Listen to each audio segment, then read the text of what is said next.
Welcome to Vintage Power Sports. Today we're changing the rear calipers on my 2016 Dodge Grand Caravan. They're starting to stick, causing the pads to prematurely wear out. Now I got metal to metal here, so got a pair of new rear calipers. And usually when you start, because you want to bleed farthest from the master cylinder, you start passenger rear. So that's what we're going to do right now. Canada. I have my impact gun, back socket. Take off all the lug nuts. I like to keep one of these magnetic metal trays here just to keep everything.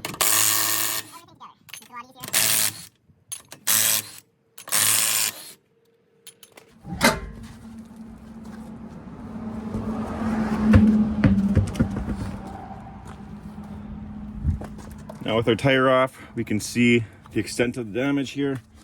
It's in rough shape, barely moves just by hand there. Chewed right up, metal to metal. There's no pad left, just the backer. Obviously everything has to go, so let's get going. Once you get your wheel off, you get your 13 mil socket.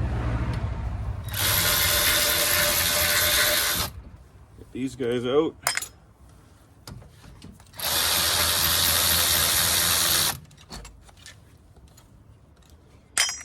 Now the caliper will come out. It might be a little stiff because everything's seized up, but you can work it off. So there we have it.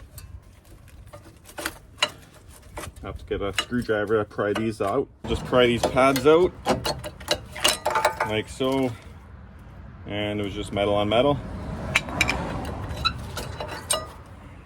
And this side had a bit left, but not looking good. Here's our old caliper. So what we're going to do is take the emergency brake cable off. To get the emergency brake cable out, you'll notice right here there's a clip on each side that has to be compressed, so this will slide down out of that slot, and there's a little groove here. That's where that cable comes through and hooks off of that. So our next step is to pry that out. Let's see if I can get in there with these. So I compressed that thing, got it out. Pulling on it now. Just kind of go off to the side, like so, and we can unclip that. Now to remove the caliper mount, it's two 18s. One here, one up here. So we'll get those out. I already slapped them loose. That's why this little tiny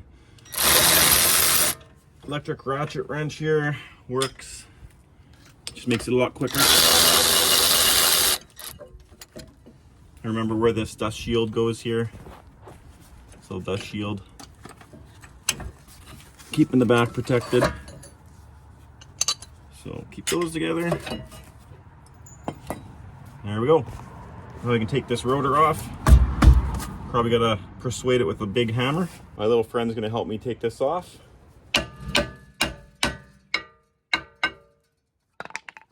Have it. Hold the rotor. Everything feels good and tight, so bearings are good. Now we'll take this caliper off, swap it over to the new one, and reverse all the steps, as well as putting on new rotors. So I chose these Robestos rear brake calipers. They're brand new. The options were used, rebuilt, for the exact same price plus a core fee. These are about $200 a piece, and there's no core fee, and that's it. So I don't have to drop these other ones off. I can bring them down to my buddy's scrap bin. So I went with brand new, not rebuilt.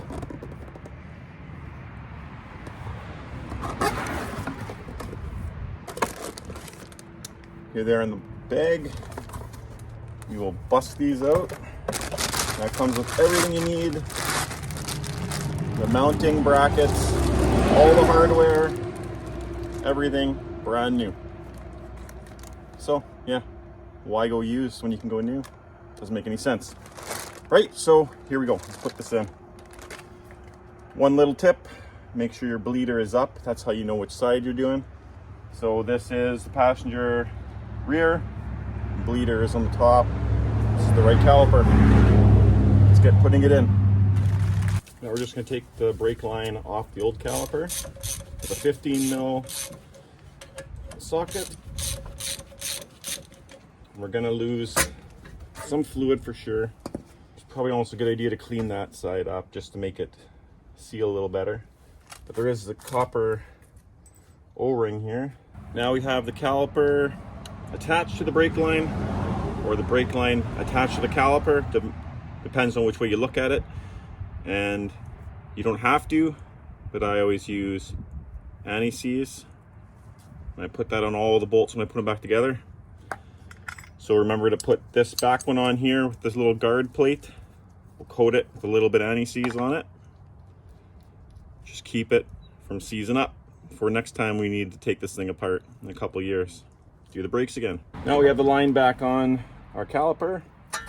Let's get our emergency brake cable back in. I'm gonna clip it on this side first here, and then we'll pull it, push it through that hole.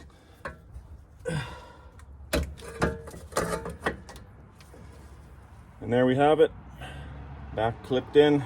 It's kind of a pain in the ass, but it's done. So now the next step is we put our rotor on, and then we put the caliper bracket, and we put the caliper and pads. We're done. New rotor.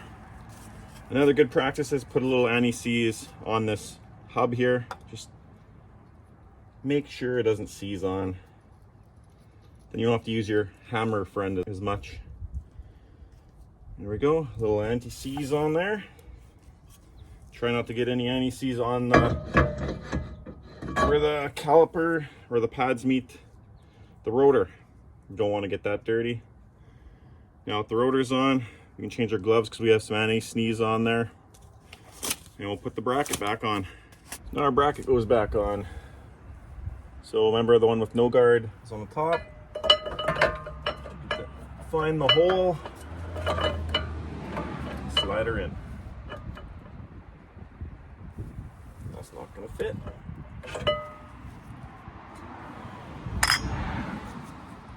Fuck me. So as you saw, nothing fit. I was given the wrong calipers, the wrong caliper set. So we have to make the ones we have work. So what I found was one of these floating pins here, like that, floats. It was seized on this side, so when you hit the brakes, squeeze the pads against the rotor and they don't return. So you're just wearing, every time you hit the brakes, just wears the pads out, and that's it. So using my bench vise, I put this end in the vise, used the crowbar, and I wiggled it back and forth, prying up until it finally released. And when it came out, it was all corroded and full of rust and junk and stuff. So emery cloth polished her up. It's looking nice again. And the hole, how do we clean that up? Well, I found a drill bit that's the exact same size. And you can see here, just full of junk. So I ran it up and down this hole. Not drilling the hole bigger or deeper, just getting the shit off the walls. Just so now next time I grease it and put it back together, put the seal back over it, it should be good at least till next spring, when I will look at this again, or I'll assess the brake wear, and then we'll go from there.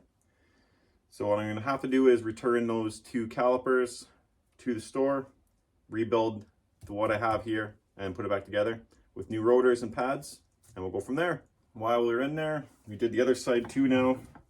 So this side's a little different. It's got some rubber bushing thing here at the end, but the shaft was all corroded as well. So as you can see, there's still tiny little pit marks, but I polished it all up.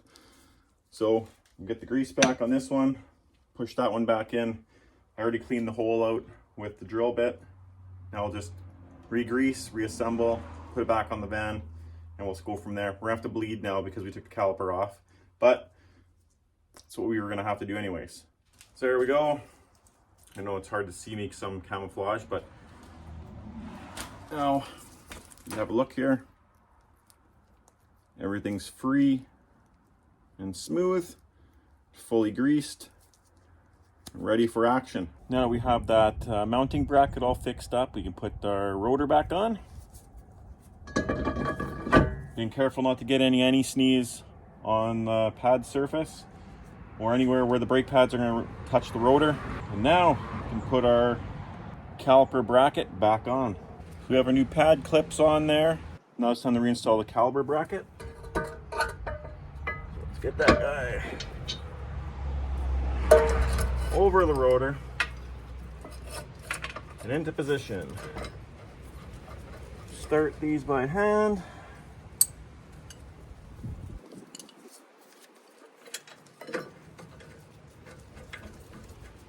As far as we can, I guess, by hand, and then we'll zip them up the ratchet at the end. Okay, now we need an 18.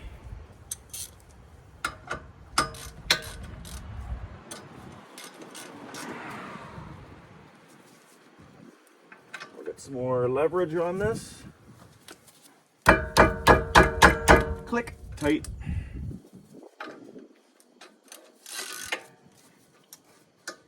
Cheap ratchet.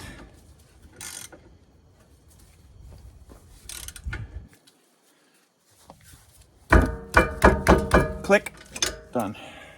And now, because this is our old piston that had worn out pads on it, the piston's way out, so we have to use a special tool to wind this back in.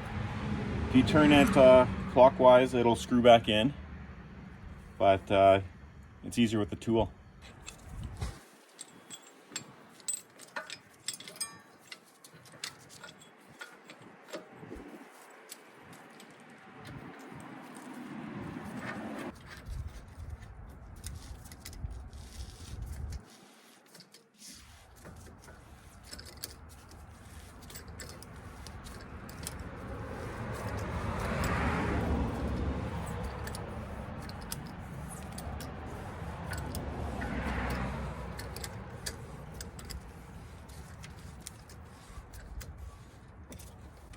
And that's all the way down. We can back this guy off. And take our tool out. Obviously you'd want to use a crescent wrench or something on there, not a fair channel locks, but hey, I'm not going back to the garage. So we'll need that for the other side, so we'll leave that there. Put the other one away. And just by the way, this kit's on Amazon, pretty cheap. Check it out. I find the way these pads here are so tight in here, like you almost can't get them to move. So I'm gonna relieve a little bit with my angle grinder just to make it a little more play, because it seems like it just wants to seize in there anyways. So here, as you can see, I just relieved, basically just took the black stuff off all the way around. And it slides in so much better, you wouldn't even believe. Get the back ones in the clip, so can do it. Now all we have to do is get that brake cable back in here and reinstall the caliper. But of course, this is going to be the biggest pain in the butt ever. So just clip this part on there. Wonder if I can pull it hard enough without it slipping and smashing my fingers. Maybe I can do it when it's on the bend. Wonder if it's possible. Oh yeah. So what I'm gonna do, I'm gonna mount this up first, this caliper. I'll bolt that in and then I'll put the brake on, because I think it'll be a lot easier that way. Find the hole, there we go. And like I said, this is a 13 mil bolt going in here. And then we'll snug that guy up. Now that's all bolted up, and as you can see, we can move it. It's not seized anymore. Now the pesky brake line. So we'll get the top over. I'm just gonna have to reckon pull on her real good. See if I can get it over. There we go. Into that clip. And we got her. Okay, back in business. Now all that's left is bleed this side. And because I'm alone, I'm gonna have to rig up a vacuum bleeder. So what I'll have to do is stick the hose on here, crack this loose, add vacuum, keep filling it under the hood, and come here, turn off this valve. So obviously bleeding brakes alone is not ideal. How do you pump the brakes? Then you come to the back while you're holding the brakes and crack the bleeder screw. It's a little bit challenging all on your own. So I figured I'll try a vacuum bleeder, homemade, obviously. So I took a jar here, drilled a smaller hole than this tube, jammed that in there. I have a Venturi style vacuum generator. Compressed air goes in over a Venturi, which causes a vacuum. I've got a vacuum gauge down there, and this line here goes to the bleeder where I can crack it and tighten it. So the plan is add vacuum, crack the bleeder, watch the new fluid come out, and add fluid under the hood while it's bleeding, and then we'll go from there and see if it works. All right, I'll apply some vacuum now, and then we'll start to bleed. So you can see the gauge going up, making vacuum.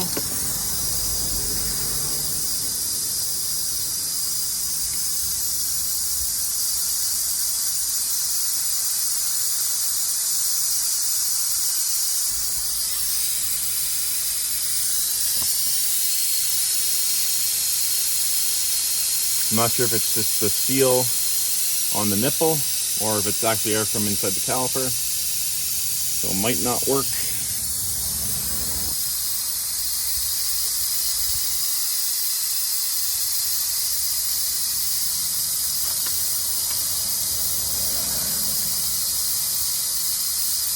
Now solid fluid's pretty much coming out now. So I'm gonna go make sure that we're not running low under the hood. I'll top it up. That fluid's looking pretty dark, so lots of bubbles coming out. Still bubbles coming out, but it seems to be working. I wonder if I can start the van up and actually apply some brakes and see if that makes more of a difference as well. So maybe I'll try that. I'll leave you guys here to watch that.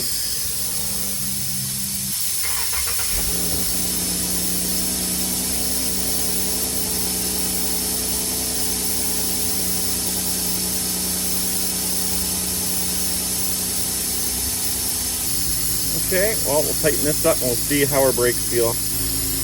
There we go.